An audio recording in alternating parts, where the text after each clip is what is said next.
Oi, pessoal, bora para mais um dia de Lendo a Bíblia em um ano. Hoje nós iremos ler do capítulo 24 ao 26, então já pega sua Bíblia, o seu plano de leitura e bora. E não se esqueça de curtir, de comentar e se inscrever no canal. Primeiro, vamos orar. Papai, muito obrigada por esse dia, onde nós podemos conhecer mais sobre o Senhor. Fala conosco, queremos te ouvir, queremos ser ensinados pela tua palavra. É isso que eu te peço. Amém. Capítulo 24. Joás tinha 7 anos de idade quando se tornou rei e reinou 40 anos em Jerusalém. O nome de sua mãe era Zíbia.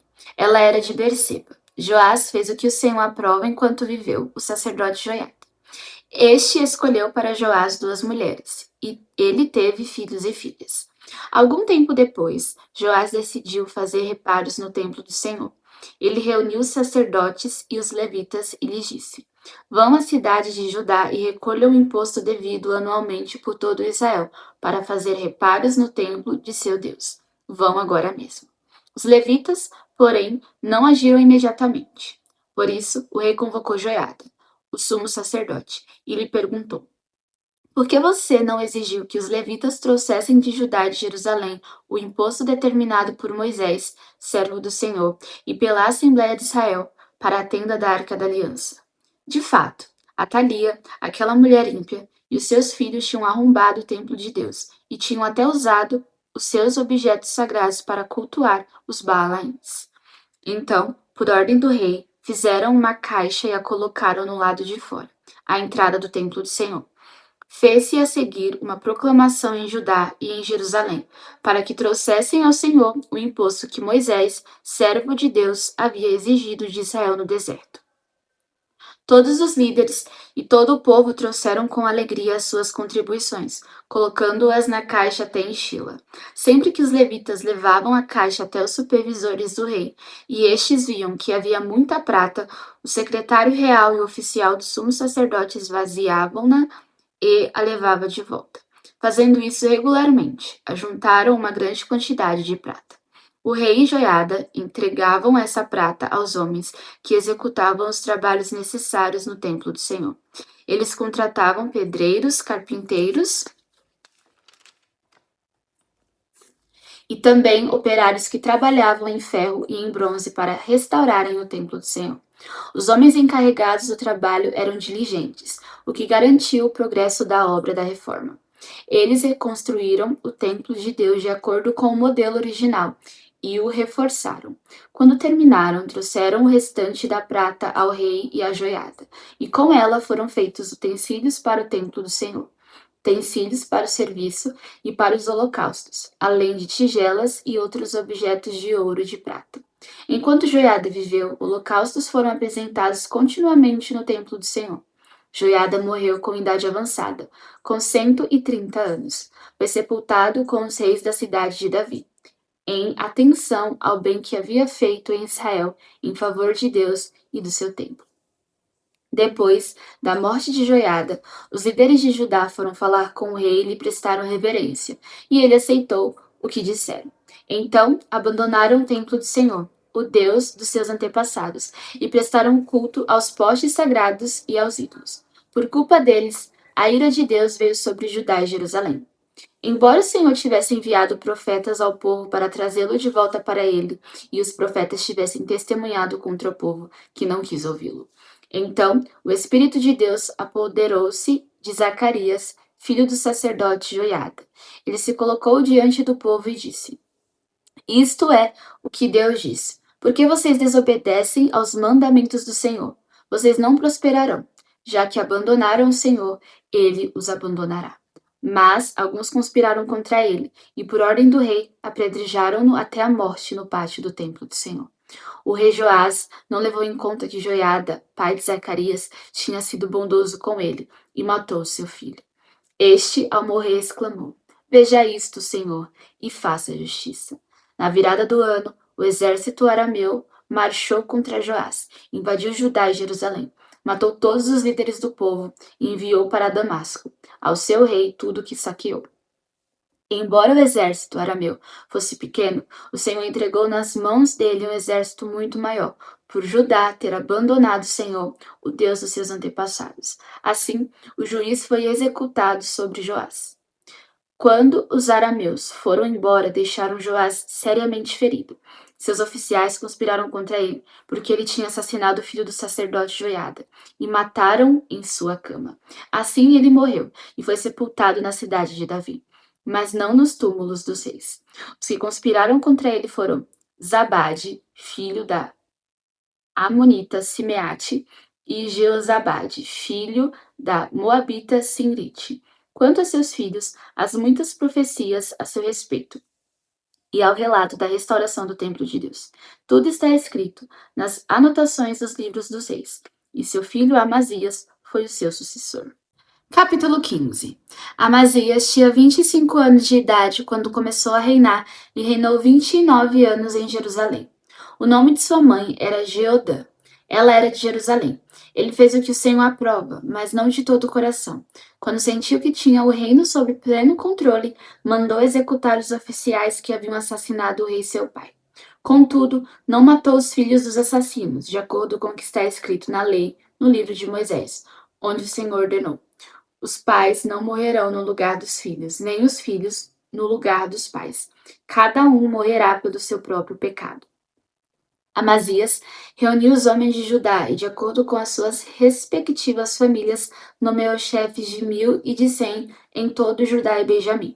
Então convocou todos os homens com mais de 20 anos e constatou que havia 300.000 homens prontos para o serviço militar, capazes de empunhar a lança e o escudo.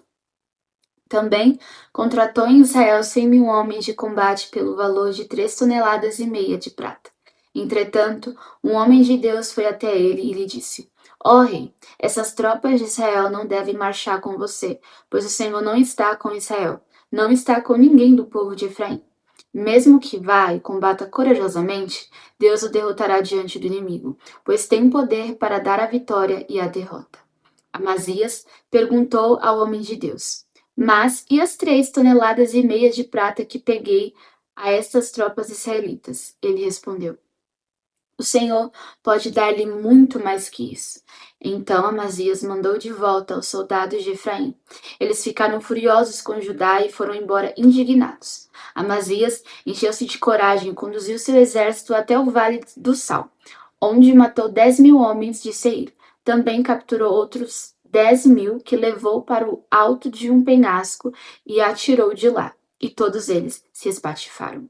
Enquanto isso, as tropas de Amazias havia mandado de volta, não lhes permitindo participar da guerra. Atacaram cidades de Judá, desde Samaria até Bet-Horon. Mataram 3.000 pessoas e levaram grande quantidade de despojos. Amazias voltou da matança dos Edomitas, trazendo os deuses do povo de Seir, os quais estabeleceu como seus próprios deuses. Inclinou-se diante deles e lhes queimou incenso.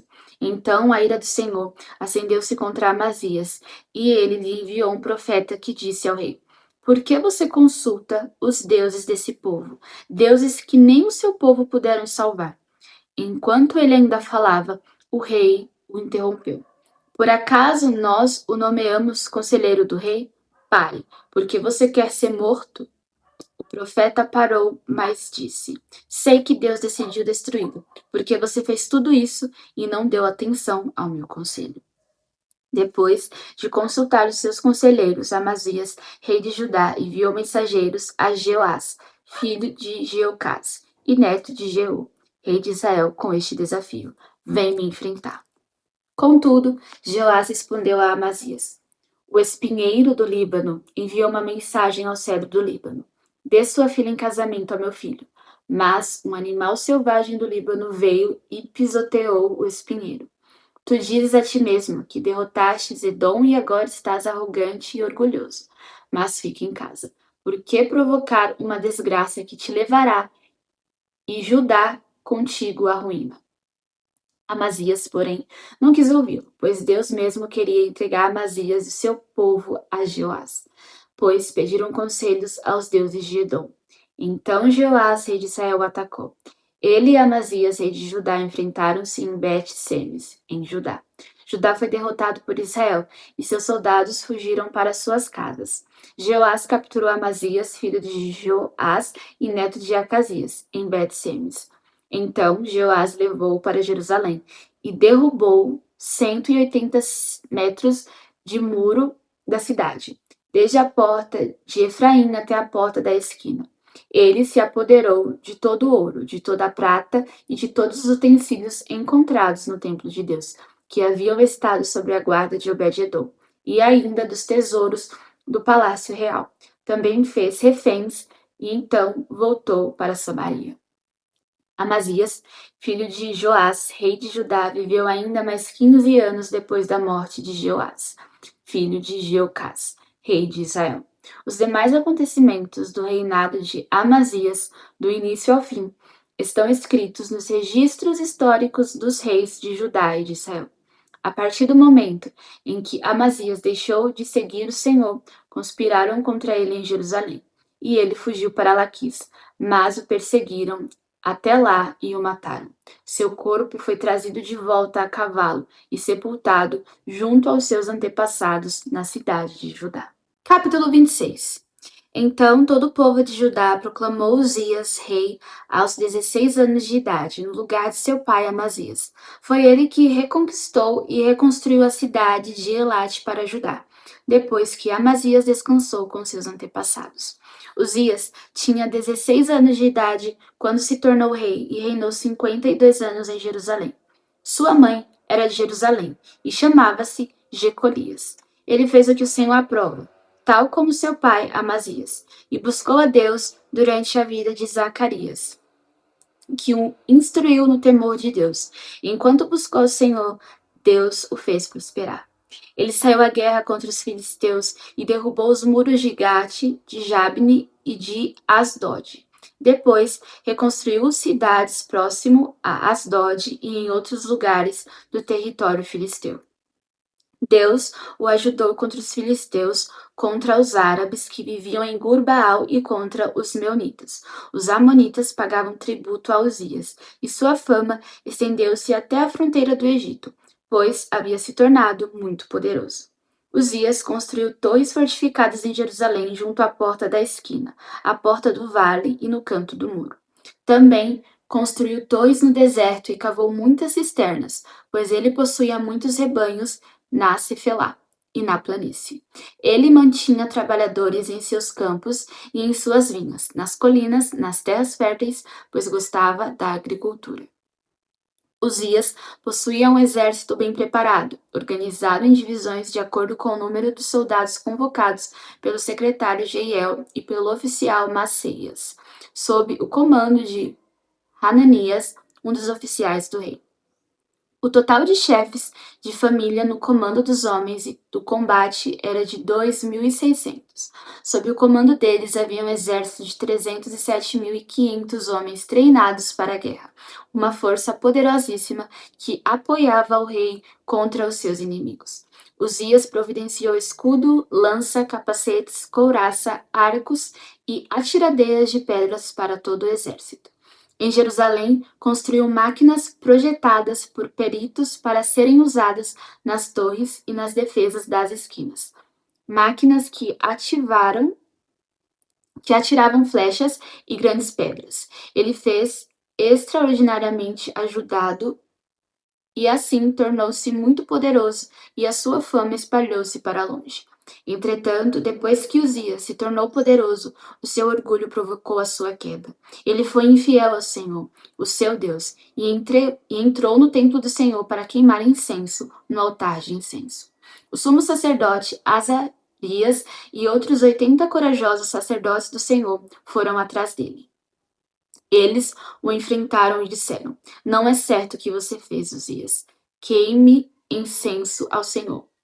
Isso é tarefa dos sacerdotes, descendentes de Arão, consagrados para queimar incenso. Saia do santuário, pois você foi infiel e não será honrado por Deus, o Senhor. Uzias, que estava com o incensário na mão, Pronto para queimar o incenso, irritou-se e indignou-se contra os sacerdotes. E na mesma hora, na presença deles, diante do altar de incenso no templo do Senhor, surgiu lepra em sua testa. Quando o sumo sacerdote Azarias e todos os outros sacerdotes viram a lepra, expulsaram-no imediatamente do templo. Na verdade, ele mesmo ficou ansioso para sair, pois o Senhor o havia ferido. O rei Uzias sofreu de lepra até o dia em que morreu. Durante todo esse tempo, morou numa casa separada, leproso e excluído do templo do Senhor. Seu filho Jotão tomava conta do palácio e governava o povo. Os demais acontecimentos do reinado de Josias, do início ao fim, foram registrados pelo profeta Isaías, filho de Amós. Uzias descansou com seus antepassados e foi sepultado perto deles, num cemitério que pertencia aos reis, pois o povo dizia: ele tinha lepra. Seu filho Jotão foi o seu sucessor. Agora vamos orar. Papai, muito obrigada por essa palavra, por tudo que o Senhor tem nos ensinado. E nesse momento também oro para que nós não venhamos ser filhos orgulhosos, que nós não venhamos ser guiados pelo nosso eu, mas pela tua palavra, pela tua verdade. Que o Senhor tenha o nosso coração. Que a nossa devoção não venha se limitar apenas na nossa fala, nas canções, mas que possa ser refletido nas nossas ações, nas nossas escolhas. Que nós possamos viver de uma forma que agrada ao Senhor. Nos perdoa se até aqui nós temos agido como filhos orgulhosos, mas que seu Espírito Santo venha nos constranger, que nós possamos ser transformados por essa verdade e reconhecer que nós não devemos ser guiados pelo nosso eu, pelo nosso orgulho, mas sim pelo Senhor, pela tua palavra. Continue ministrando aos nossos corações. É isso que eu te peço. Amém. Bom, agora você já sabe, tira um tempo para meditar sobre tudo que a gente aprendeu hoje. Te vejo amanhã. Um beijo e tchau!